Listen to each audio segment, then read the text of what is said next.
Et salut à toi, donc on se retrouve pour une nouvelle vidéo aujourd'hui. On va faire celle que vous attendiez le plus, c'est celle de mon feedback sur Vipassana. Donc c'est parti.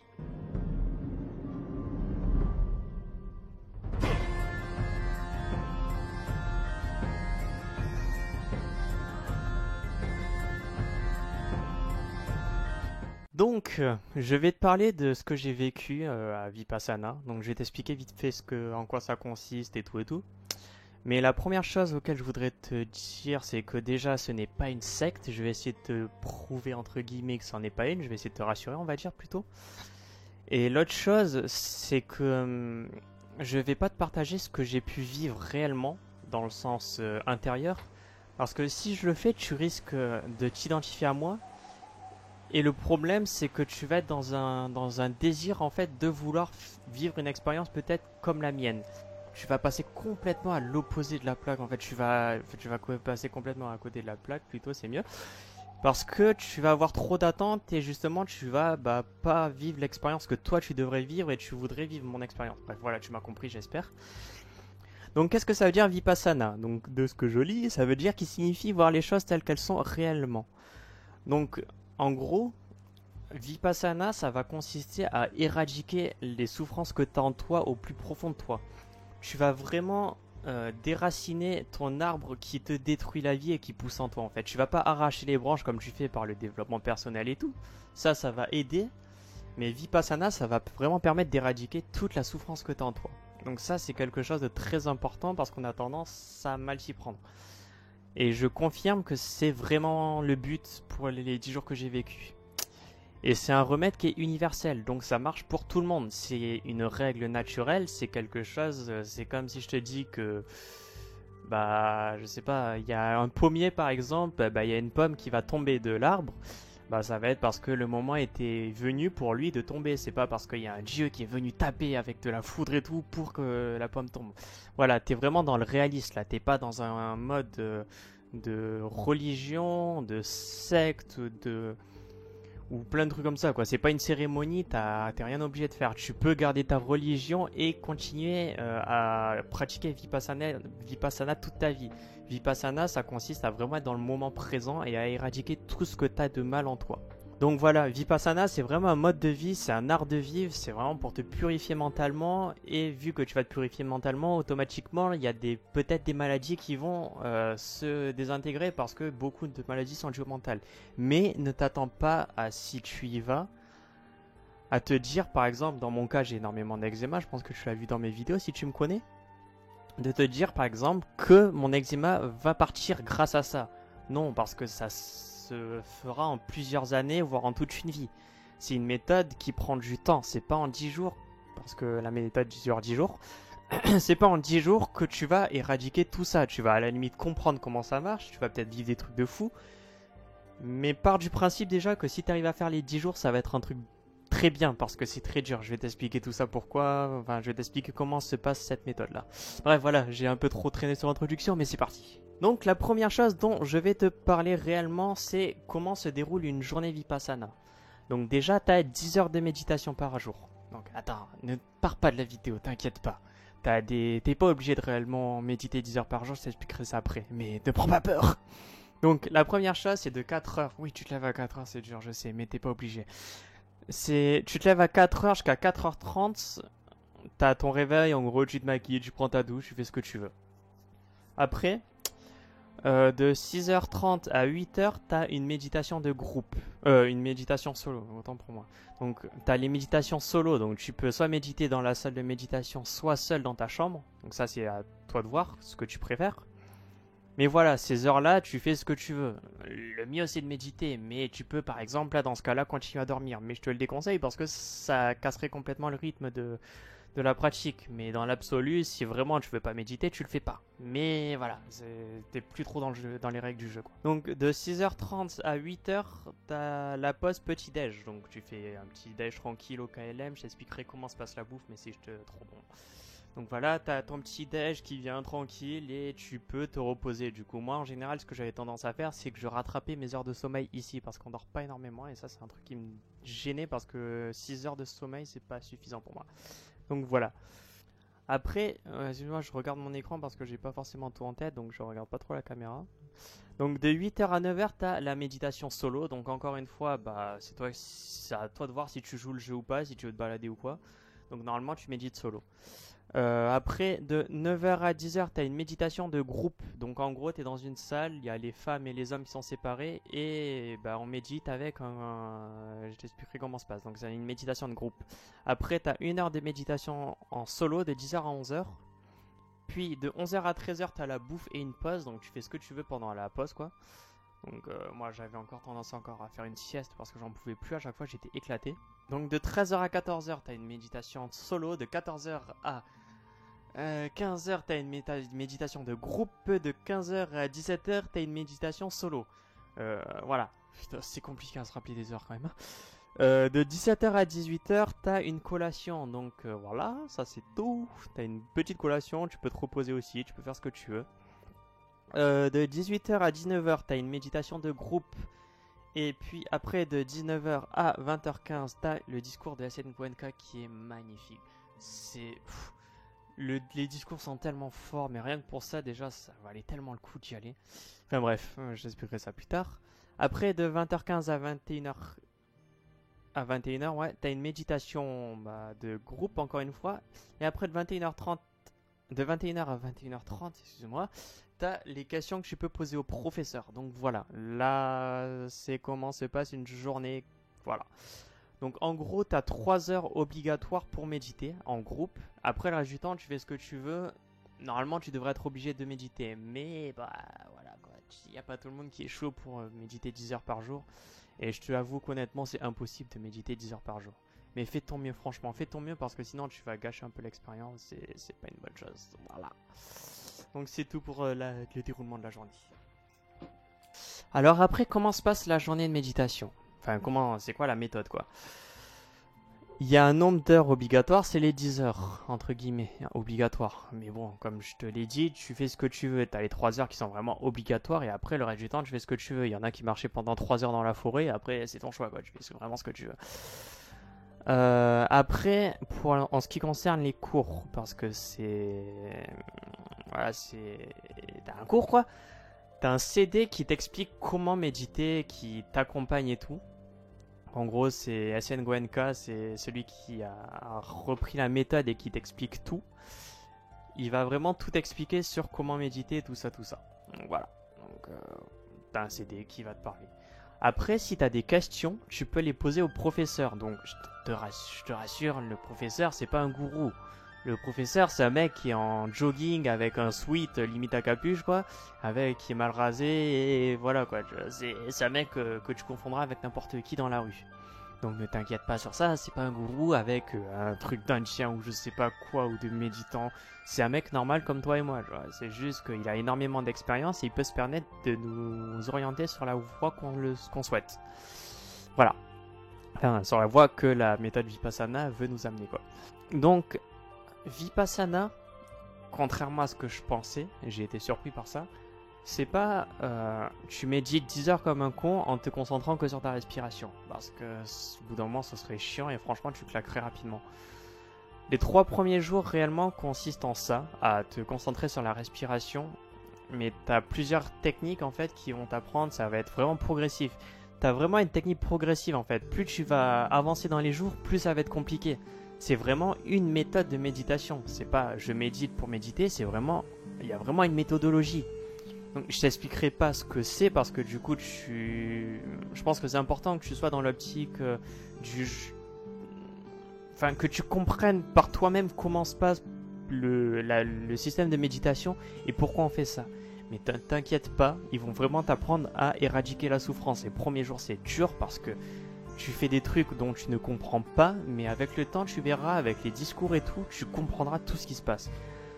Tu vas comprendre pourquoi il t'emmène là, donc ne t'inquiète pas.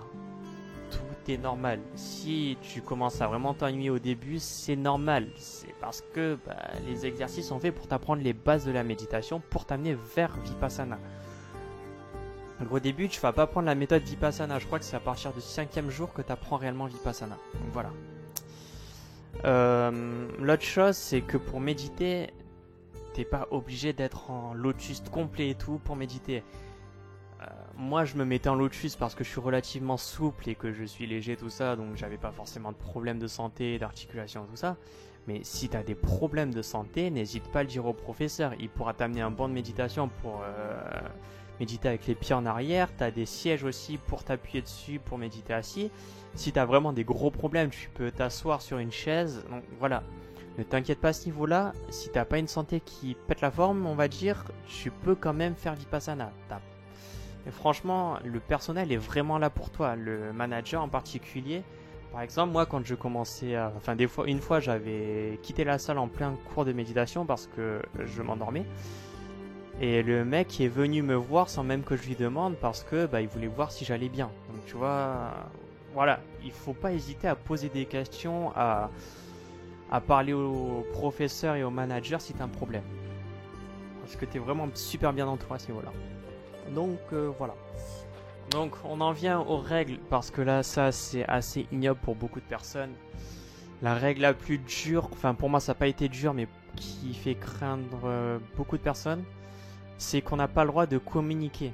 Donc, quand je dis communiquer, c'est pas que parler. T'as pas le droit de te regarder. Alors tu vas voir un mec comme ça dans les yeux, t'as pas le droit de lui dire merci en le regardant par exemple. T'as pas le droit de lui faire de gestes genre salut, comme ça, tu vois. Donc voilà, c'est pas un système sectaire encore une fois pour nous laver le cerveau. Donc, parce que j'ai entendu dire ça. C'est normal, ça fait partie de la méthode. Pourquoi on n'a pas le droit de parler ou de communiquer? C'est tout simplement parce que imagine que je te dis que moi, c'est encore là pour ça que moi je vais pas te donner mon avis sur mon expérience, parce que sinon ça pourrait être dangereux entre guillemets. C'est que si je te dis par exemple que pendant une méditation j'ai eu un gros frisson de partout dans le corps et qu'il y a 3 autres personnes qui le disent, par exemple toi tu vas dire putain pourquoi moi je l'ai pas eu, et tu vas rechercher cette sensation et là tu vas passer complètement à côté parce que tout le monde est différent. Cette méthode de méditation, elle va au même but, mais chacun a une réaction différente. Donc, si tu parlais, par exemple pour ça, ça pourrait te mettre complètement en dehors de la voie. Il y a une autre chose aussi, c'est de ne pas mentir. Donc, en général, quand tu parles, tu as tendance à mentir. Par exemple, tu vas dire ça va. Si tu vas pas réellement bien, tu vas dire ça va, dans le sens où tu veux pas forcément d'explication, ou tu veux pas forcément faire chier les gens. Donc, tu mentirais. Si quelqu'un remet en cause la technique alors que toi tu y crois à max, putain j'ai eu peur, je croyais que mon record s'était coupé. Si toi tu y crois à max mais que l'autre il démonte tous les arguments du mec, toi du coup forcément tu seras influencé par le mec et tu vas abandonner. Donc voilà, t'as plein de choses qui sont... Enfin c'est vraiment un tout, donc c'est vraiment important de respecter ça. Je pense que c'est vraiment la règle qu'il ne faut surtout pas casser. Parce que si tu la casses, ça risque de partir en couille. Donc voilà. Après, l'autre règle, c'est de ne pas tuer, évidemment. Enfin, c'est pas logique, parce que des fois, tu pourrais tuer quelqu'un. Non, je déconne. Voilà, ne pas tuer, ne pas voler, et ne pas...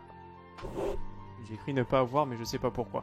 Bref, ne pas tuer, ne pas voler, bon, ça c'est normal. Donc, ne t'inquiète pas pour tes affaires, d'ailleurs.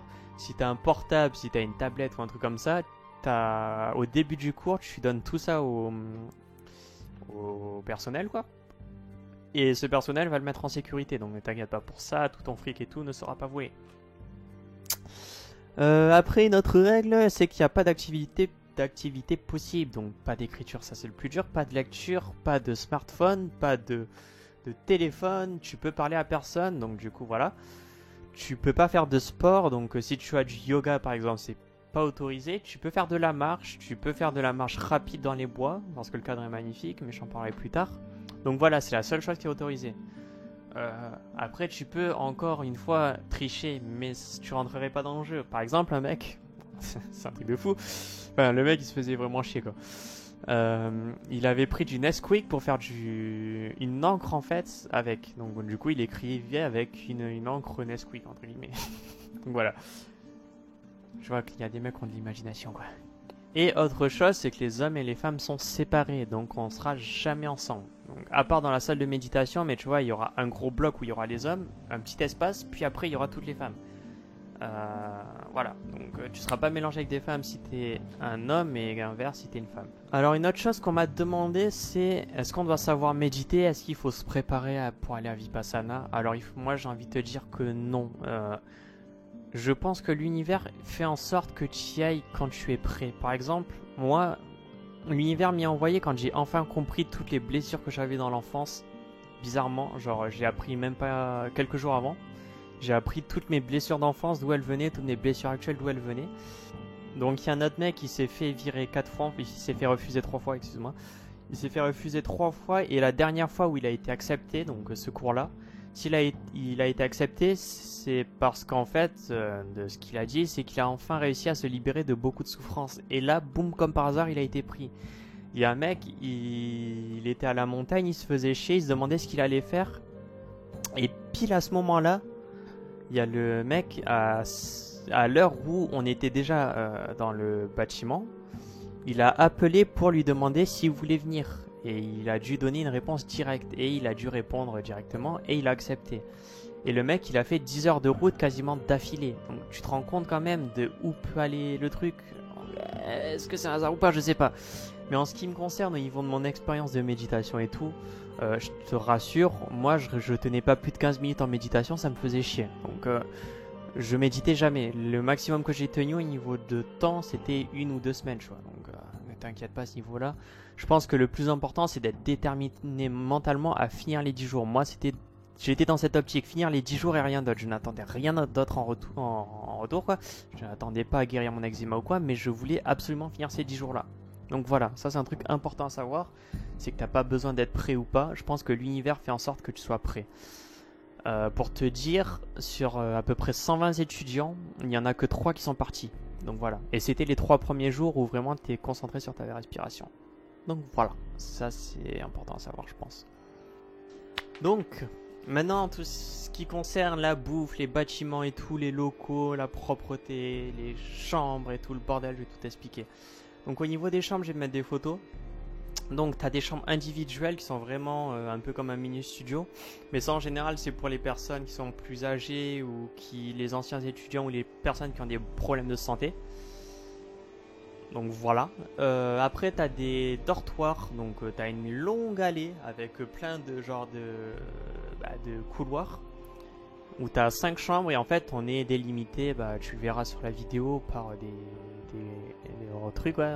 On est vraiment dans un truc super isolé. Mais bon, après il y a du bruit, tout ça, donc voilà, c'est un peu chiant, mais on est vraiment dans l'intimité et vu que personne ne parle, du coup ça va, c'est pas non plus trop bruyant, quoi. On entend les bruits de porte, on entend les gens marcher, c'est tout. Après il y a des chambres à 2, donc ça il y en a très peu.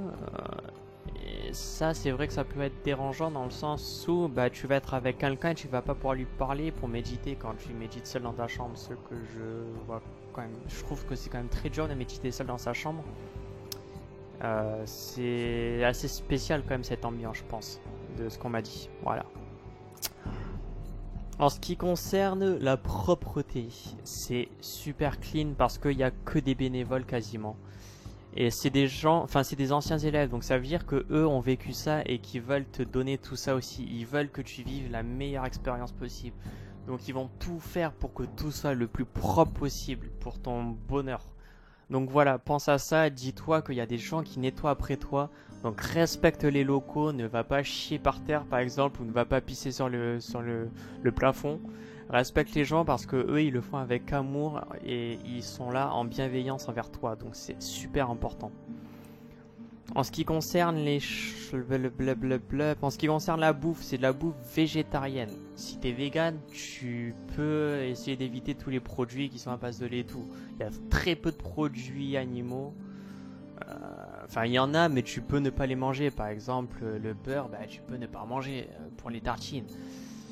Si tu as des allergies au gluten et tout, tu peux faire une dérogation pour tout ça. Donc ne t'inquiète pas, si tu as un régime en particulier, il y a toujours moyen de se démerder. Il y a très peu de produits, de repas avec du lactose et tu peux négocier. Il y a très peu de repas à base de gluten, etc. Et la bouffe, elle est putain de bonne. En gros, c'est un buffet, mais elle est putain de bonne. Et d'ailleurs, je viens d'y penser, mais il n'y a que le petit déjeuner, le déjeuner et une petite collation avec 2 fruits. Donc voilà, je tiens à te le préciser. T'as pas de repas le soir. Donc, voilà. Mais bon, c'est normal. Ils t'expliqueront ça, tout ça dans les conférences, tout ça. Et voilà, donc voilà, ça c'est tout pour la bouffe. La bouffe est succulente, tu verras. Les cuisiniers, ils mettent énormément d'amour dedans, donc voilà. Le lieu, du coup, maintenant, c'est que le lieu, il est magnifique. T'es dans un endroit naturel, t'as des arbres et tout, t'as plein d'oiseaux qui chantent, mais c'est tellement bien, tu te sens tellement bien, t'es dans le moment présent, enfin, c'est juste parfait. Le cadre, il est parfait pour méditer, il est parfait dans cette situation-là. T'es pas en pleine ville, t'es à 1h30 de Paris, dans je sais plus quelle ville, t'es dans le centre, et c'est trop bien. Franchement, c'est rien qu'à ce niveau-là, c'est le top, parce que t'es bien, quoi, c'est tout simplement. En ce qui concerne le prix, parce que tout ça a un coût, ça coûte cher de faire tout ça, et je vais te surprendre, mais tout ça se fait par donation. Donc ce n'est pas une secte encore une fois, parce que une secte ça oblige à un prix d'inscription, tout ça. Et là tu peux ne rien donner du tout, tu peux donner 0 € si tu veux. Et si tu finis pas les 10 jours, tu ne peux pas donner d'argent parce qu'ils considèrent que tu n'as pas vécu l'expérience. Donc voilà. Pourquoi c'est de la donation et pourquoi on ne doit pas payer ça? Comment ça se fait? Alors, il y a une bonne raison à ça. Déjà, la première chose, c'est que si tu devais payer tout ça, tu serais dans une attente, dans le sens où tu aurais une attente envers la technique, donc si ça ne te fait rien, ce qui m'étonnerait très fortement, mais on ne sait jamais, ou si ce n'était pas la technique que tu attendais, tu pourrais te plaindre et faire chier le monde. La deuxième chose, imagine que tu trouves la bouffe dégueulasse, ce qui m'étonnerait très fortement parce qu'elle est succulente même pour un mec qui est omnivore, hein, tu verras, les gens ils ont tous adoré ça, c'est un truc de fou. Si t'es pas satisfait de la bouffe, imaginons, tu peux faire chier ton monde aussi. Et si t'es pas satisfait de pas avoir une chambre solo et tout, tu peux aussi faire chier ton monde. Donc dans ce sens-là, tu peux pas exiger quelque chose vu que c'est de la donation. L'autre chose, c'est que du coup, celui qui a payé ton cours, c'est pas toi, c'est un étudiant. Donc du coup, tu fais ce cours dans la générosité d'une personne. Et ça, c'est super important. Du coup, ça veut dire que tu dois être à fond dans ce cours parce que quelqu'un t'a payé ça. Et l'autre chose, c'est que si toi tu fais un don, du coup, je sais pas, si tu donnes par exemple de l'argent au SDF ou quoi, ou des trucs, si tu fais des actions dans le genre, ou pour des ONG, tout ça, c'est que t'as une genre de... Tu te sens bien après quand tu vois que t'as aidé quelqu'un, ou quand tu as aidé un ami, ou quand tu as donné de l'argent, tout simplement. C'est que tu te sens bien, t'as un karma, en fait, ton karma se sent bien, entre guillemets. Donc voilà, c'est une chose importante, c'est que tu te dis, ok, cette méthode m'a peut-être changé la vie, et du coup ça va aider à changer ou à illuminer la vie de quelqu'un, peut-être quelqu'un qui était dépressif. Imagine-toi que tu auras peut-être sauvé la vie de quelqu'un. Donc voilà, c'est quelque chose d'important ça aussi que je tenais à préciser.